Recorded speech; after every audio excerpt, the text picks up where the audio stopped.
சாரீஸ்லாம் நல்லா இருக்கு, புது டிசைன்ஸ்ல இருக்கு. நாங்கள் இங்கே ரெகுலராக தான் வரோம். புதுசாக இருக்கு, எல்லாமே பிடிச்சிருக்கு, விலையும் நியாயமாக கரெக்டாக இருக்கு. Velavan stores, Usman road, T Nagar, Chennai மற்றும் தூத்துக்குடி. விழுப்புரத்துல சிங்கப்பெண் போலீசார் கிட்ட மது போதையில விசிலடித்து அத்துமீறிய இளைஞர் கைது செய்யப்பட்டிருக்காரு.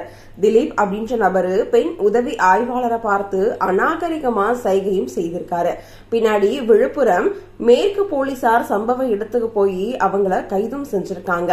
பெண்கள் பாதுகாப்புக்கான சிங்கப்பெண் படையோட சீருடையில இருந்த போலீஸ் கிட்டயே அத்துமீறல்ல ஈடுபட்ட விவகாரம் பேசும் பொருளா மாறியிருக்கு.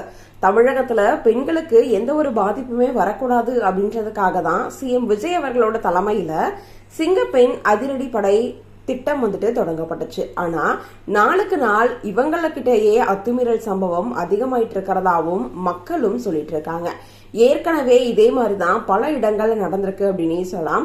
பட் இப்போ விழுப்புரத்துல நடந்த இந்த ஒரு இஷ்யூ மிகப்பெரிய அதிர்வலையவே ஏற்படுத்தி இருக்கு அப்படின்னு சொல்லலாம். சிங்கப்பெண் திட்டத்துக்கே இப்படியா அப்படின்னு சொல்லிட்டு நிறைய பேரும் கமெண்ட்ஸ் பண்ணிட்டு இருக்காங்க. அது மட்டும் இல்லாம போலீஸ்க்கே இந்த நிலைமை அப்படின்னா அப்போ பெண்களுக்கு எந்த நிலையில பாதுகாப்பு இருக்க முடியும் அப்படின்றதுதான் இப்போ மக்களோட கேள்வியாவே இருக்கு. ஆனா இதுக்கு உடனடியா ஆக்ஷன் எடுக்கணும் அப்படின்னு மக்கள் பலரும் கருத்தையும் தெரிவிச்சுக்கிட்டு இருக்காங்க.